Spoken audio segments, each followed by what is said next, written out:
नमस्कार। स्वागत है आप सभी का आज के इस बेहद खास एक्सप्लेनर में।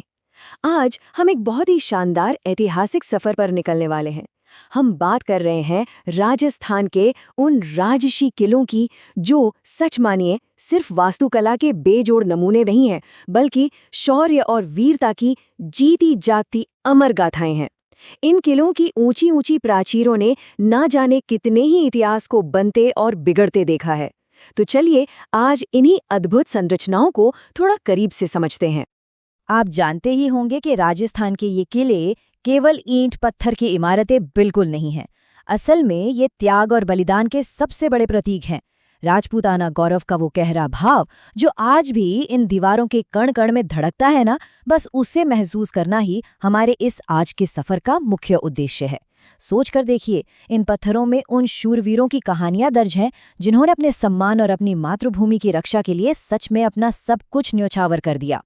चलिए फटाफट देख लेते हैं कि आज हम क्या क्या कवर करने वाले हैं। हम बात करेंगे 6 वर्ल्ड हेरिटेज साइट्स की, फिर कुछ प्रमुख किलों का परिचय लेंगे, उनका आपस में कंपैरिजन करेंगे, उनकी कमाल की वास्तुकला को समझेंगे और आखिर में जानेंगे कि उन्हें किन किन युगों में बनाया गया था। तो शुरुआत करते हैं इस बात से कि आखिर इन संरचनाओं को दुनिया भर में इतना बड़ा सम्मान क्यों मिला है। 2013 ये साल बहुत अहम है। इसी साल यूनेस्को ने एक बहुत बड़ा कदम उठाते हुए राजस्थान के 6 शानदार पहाड़ी किलों को एक साथ विश्व धरोहर यानी वर्ल्ड हेरिटेज साइट घोषित किया था।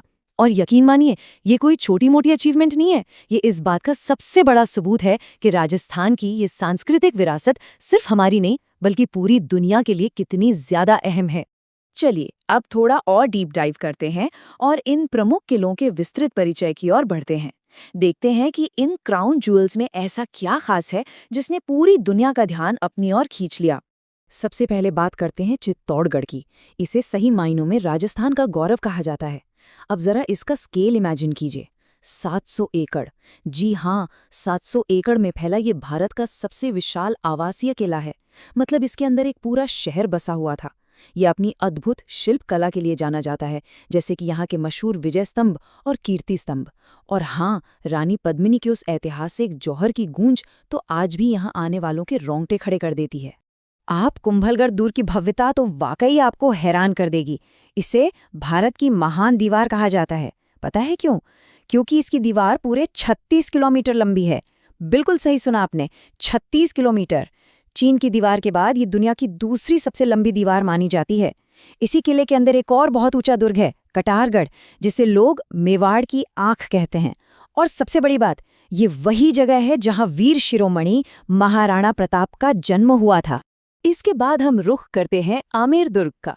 ये किला राजपूत और मुगल वास्तुकला का एक बिल्कुल ही अनोखा ब्लेंड है। यहाँ का गणेश पोल अपनी बेहद खूबसूरत नक्काशी के लिए बहुत फेमस है। और शीश महल के बारे में तो आपने सुना ही होगा। कांच के बारीक काम और छोटे छोटे दर्पणों से सजा ये महल वास्तुकला का एक ऐसा मास्टरपीस है जिसे देखने के लिए लोग दुनिया के कोने कोने से आते हैं। आप चलते हैं त्रिकूट पहाड़ी पर बसे जैसलमेर दुर्ग की तरफ। इसे प्यार से सोनार किला या गोल्डन फोर्ट भी कहा जाता है। क्यों? इसके पीले बलुआ पत्थर जो जब धूप में चमकते हैं ना, तो बिल्कुल सोने की तरह लगते हैं। लेकिन यहाँ एक बहुत ही हैरान करने वाला फैक्ट है। इतने विशाल ढांचे को बनाने में कहीं भी चूने का इस्तेमाल नहीं हुआ है। और ये आज भी एक लिविंग फोर्ट है।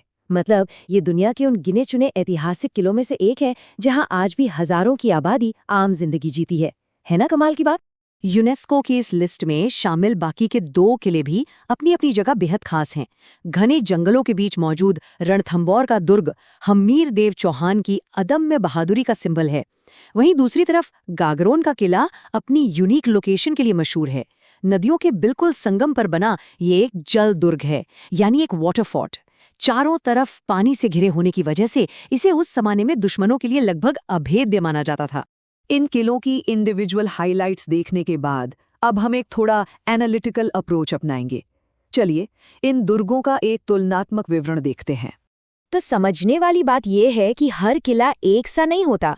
उन्हें उनके भूगोल और बनावट के आधार पर अलग अलग कैटेगरीज में बांटा गया है। जैसे चित्तौड़गढ़ एक गिरी दुर्ग है, यानी एक पहाड़ी किला।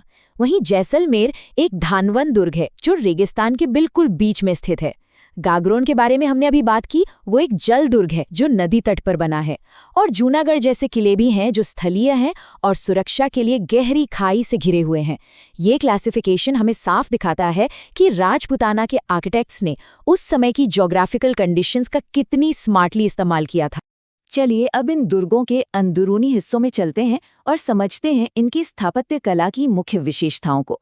आखिर इन्हें डिजाइन कैसे किया गया था? इन किलों का एक बहुत ही प्रोमिनेंट फीचर है झरोखा और जाली का काम। अब पत्थर पर की गई ये बारीक जालीदार नक्काशी सिर्फ सुंदर दिखने के लिए नहीं थी। एक्चुअली ये हवा के सुचारू आवागमन के लिए एक बहुत ही बेहतरीन इंजीनियरिंग थी। ये किले को अंदर से एकदम ठंडा रखती थी और साथ ही रानियां इन्हीं झरोखों से बाहर की दुनिया का नज़ारा बिना किसी की नज़र में आए देख सकती थीं।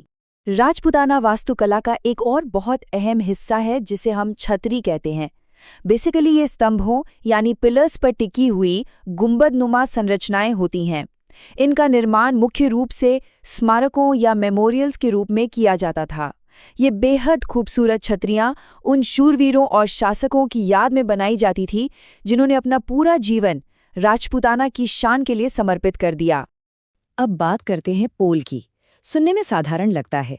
पोल का सीधा सा अर्थ है एक विशाल प्रवेश द्वार।